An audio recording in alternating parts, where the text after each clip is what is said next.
D'opposition? Non. Le député des Îles-de-la-Madeleine. Allez-y, on vous écoute. Merci, Madame la Présidente. Le bilan de la CAQ en matière de transport collectif, c'est beaucoup de promesses et aucun résultat. Tramway ou REM de l'Est de Montréal, rien. Réseau structurant à Québec, rien. REM de Longueuil, rien. REM de Laval, rien. Ligne bleue, rien. Tramway de Gatineau, rien. REM de la Naudière, rien.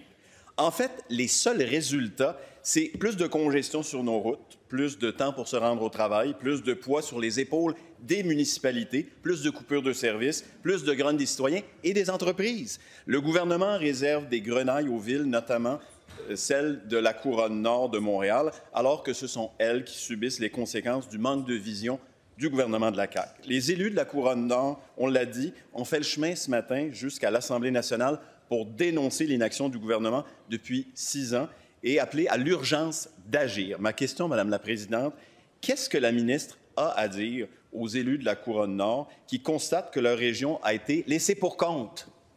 La réponse de la ministre des Transports et de la Mobilité durable. Bien, Madame la Présidente, je suis étonnée de la part de mon collègue de dire que le bilan de la CAQ est nul en transport collectif parce que le bilan de son dernier gouvernement, 2012-2013, lui, il est nul.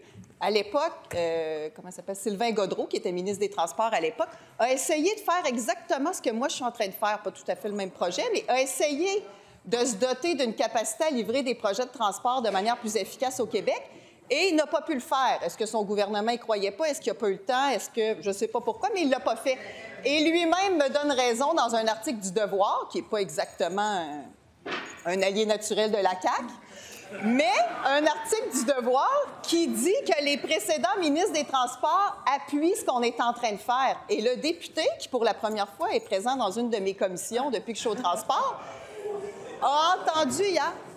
On a-tu le droit de dire ça? Je reconnais le député. Dites-moi, quelle est votre question de règlement? Madame la Présidente, le règlement est clair, on ne peut pas souligner l'absence d'un parlementaire. La ministre devrait le savoir. Monsieur le leader du gouvernement, très brièvement, et je changerai rapidement. Madame la Présidente, la vice-première ministre vient de souligner la présence du député des Îles-de-la-Madeleine dans la commission. Exceptionnel. Je suis debout, messieurs. C'est beau. Nous allons poursuivre. On ne peut pas faire indirectement ce qu'on ne peut pas faire directement. On ne souligne pas l'absence d'un collègue. Poursuivez, Madame la ministre, vous le savez. Donc, le député des Îles-de-la-Madeleine, donc le Parti québécois par extension, est présent sur la commission parlementaire qu'on a députée hier en audition particulière sur mon projet de loi qui crée Mobilité Infra-Québec. Et donc, il sait que la quasi-totalité, avec une nuance peut-être pour une personne qui est venue, mais les gens appuient le projet de loi qu'on a déposé parce qu'ils sont conscients qu'on a besoin de se doter de moyens pour développer le transport collectif au Québec. Première complémentaire. Madame la Présidente, la ministre nous parle de la commission parlementaire et de l'agence qu'elle veut créer, qui n'a rien à voir avec l'agence que le Parti québécois voulait proposer, c'est-à-dire que l'agence demeurera sous les ordres de la ministre avec des commandes politiques. Mais elle évite surtout la question que je viens de poser.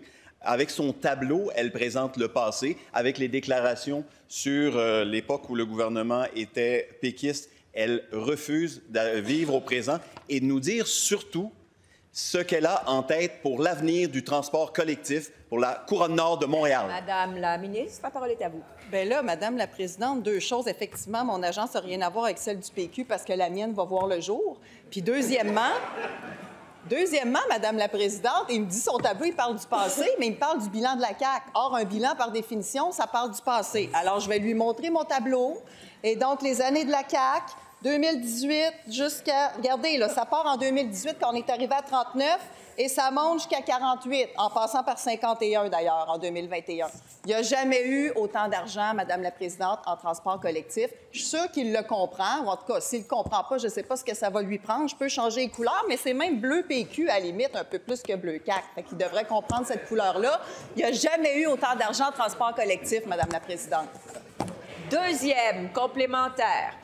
Madame la Présidente, la ministre confond le PQI avec les résultats sur le terrain. Pourquoi les maires se sont déplacés aujourd'hui? Pourquoi partout au Québec, on constate que ça n'a pas bougé d'un iota en matière de transport collectif? C'est que les résultats ne sont pas là parce que la vision du gouvernement n'est pas en fonction du transport collectif, de se retirer de l'auto solo. En fait, le gouvernement ne croit pas au transport collectif. Est-ce qu'il va enfin prendre un leadership dans ce cas?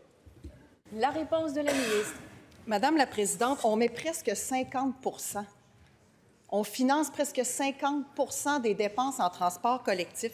Alors, selon mes collègues du Parti québécois qui se préparent déjà à former le gouvernement, quel pourcentage du transport collectif est-ce que le gouvernement devrait financer selon eux? Est-ce qu'il a déjà réfléchi à ça? Si 50 % c'est pas assez, on devrait financer quoi? Et est-ce que le gouvernement devrait gérer les chauffeurs d'autobus, les mécaniciens, les adjointes administratives et tous les employés des sociétés de transport? À la place des municipalités? Je l'invite à réfléchir à ça puis à méditer sur ce tableau-là parce qu'on n'a jamais mis autant d'argent et les municipalités sont autonomes dans la gestion de leur société de transport.